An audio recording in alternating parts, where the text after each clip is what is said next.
warahmatullahi wabarakatuh. Sebelumnya, perkenalkan, nama saya Dina Amalia. Nah, pada pertemuan kali ini saya akan membahas mengenai yang pertama yaitu ada pengertian dari evaluasi pembelajaran. Yang kedua yaitu saya akan membahas mengenai pendekatan tes bahasa. Yang ketiga ada jenis tes bahasa. Yang keempat ada bentuk tes bahasa. Dan yang terakhir yaitu ciri tes bahasa yang baik. Nah, yang pertama yaitu pengertian dari evaluasi pembelajaran sendiri. Nah, apa sih evaluasi pembelajaran itu? Evaluasi pembelajaran yaitu proses mengukur dan memberi penilaian terhadap hasil belajar seorang siswa. Hal ini itu penting untuk dilakukan untuk mengetahui seberapa jauh seorang siswa itu memahami materi yang telah disampaikan dan seberapa efektif metode yang digunakan oleh seorang guru dalam mengajar. Selanjutnya yaitu ada pendekatan tes bahasa. Nah, pendekatan tes bahasa sendiri itu dia terdiri dari 5 macam pendekatan. Yang pertama ada pendekatan tradisional.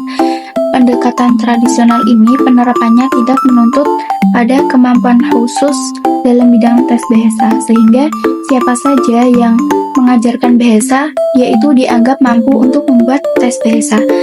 Padahal terkadang kenyataannya itu tidak seperti itu. Nah, yang kedua yaitu ada pendekatan diskret.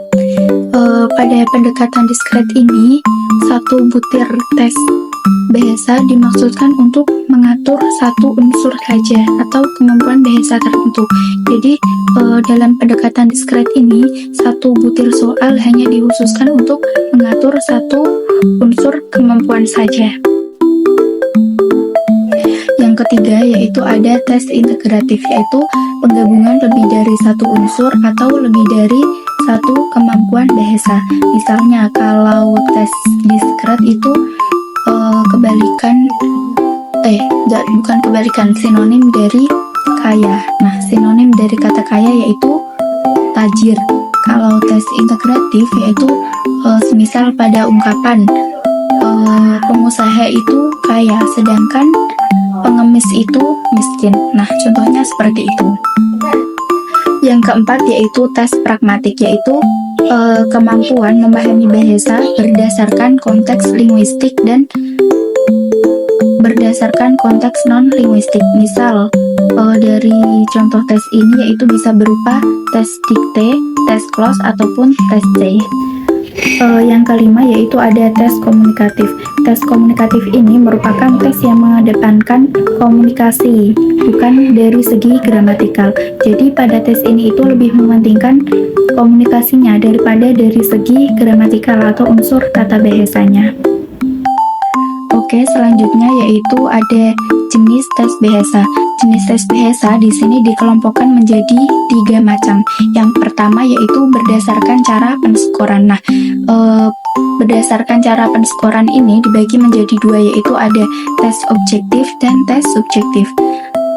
Misal kalau tes objektif yaitu bisa berupa tes pilihan ganda atau tes benar salah. Sedangkan kalau tes subjektif yaitu berupa soal isai.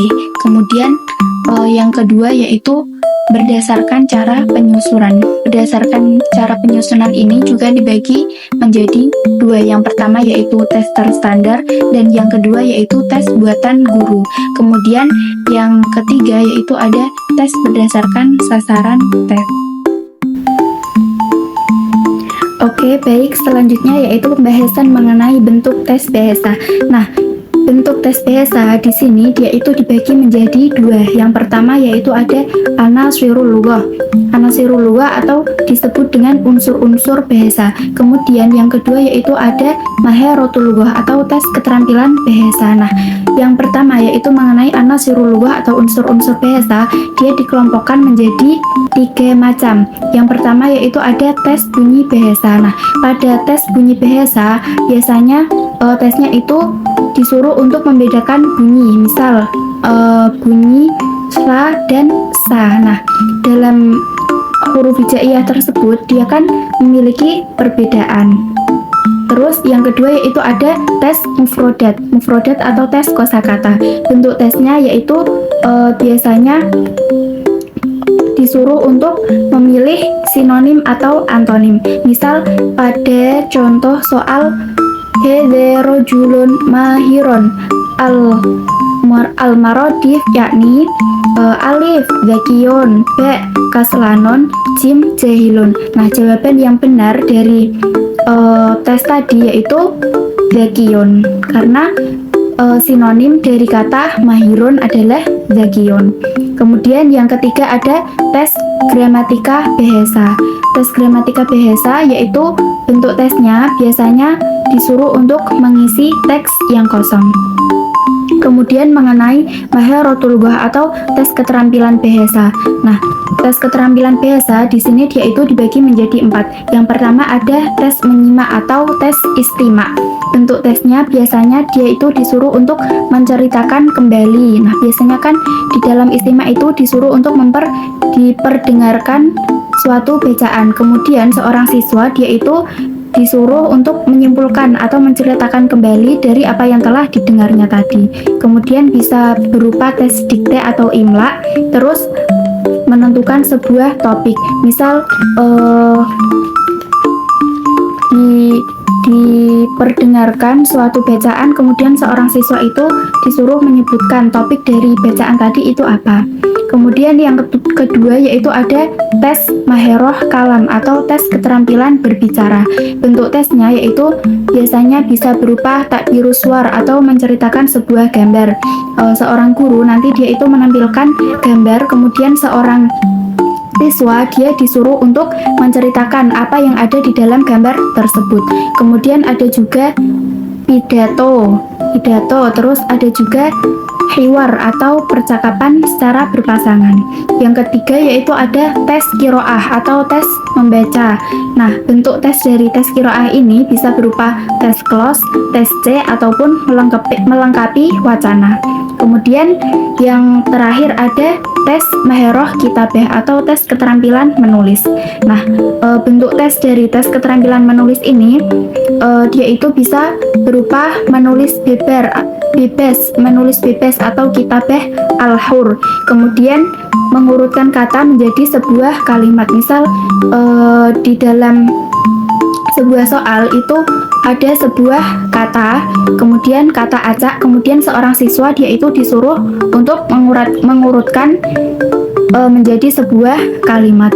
Terus bisa juga mendeskripsikan sebuah gambar atau takbirus suar seperti tadi pada tes maheroh kalam. Nah, oke, pembahasan selanjutnya yaitu mengenai ciri tes bahasa yang baik. Gimana sih ciri tes bahasa yang baik itu? Gimana kok bisa dikatakan tes bahasa itu baik? Nah, di sini ada kategori, yaitu ada 5 kategori tes itu dikatakan baik apabila memenuhi yang pertama yaitu ada validitas. Validitas itu apa? Validitas yaitu suatu ukuran yang menunjukkan kevalidan atau kesohihan suatu instrumen. Jadi instrumennya itu valid atau benar. Kemudian yang kedua yaitu ada reliabilitas. Nah, reliabilitas ini dengan kata lain dia itu dapat dipercaya. Dikatakan reliable jika suatu tes tadi apabila diteskan secara berulang-ulang dia tetap menghasilkan hasil yang sama, tidak berubah-ubah. Misal tes yang pertama hasilnya segini, terus kemudian dia diteskan kembali, maka hasilnya akan tetap sama gitu. Terus yang ketiga yaitu ada objektivitas. Nah, objektivitas di sini itu berarti tidak adanya unsur pribadi yang mempengaruhi. Jadi apabila nilainya segini berarti itu memang benar-benar real segini, tidak ada unsur tambahan dari orang lain. Kemudian yang keempat yaitu ada praktibilitas. Praktibilitas berarti praktis, yaitu mudah dilaksanakan, terus mudah dalam pemeriksaannya, kemudian dilengkapi dengan petunjuk-petunjuk yang jelas. Intinya di sini dia itu tesnya praktis atau mudah ketika pelaksanaan. Kemudian yang terakhir yaitu ada ekonomis. Nah, ekonomis yaitu tidak membutuhkan biaya yang mahal atau waktu yang lama. Jadi tesnya itu standar, tidak terlalu mengeluarkan uang banyak dan tidak juga menghabiskan waktu yang lama. Oke, syukron kasiron ala husni ihtimamikum. Terima kasih banyak atas perhatiannya. Semoga apa yang telah saya sampaikan bisa bermanfaat untuk kalian semua. Jangan lupa like, komen, dan subscribe. Dadah, sampai jumpa lagi.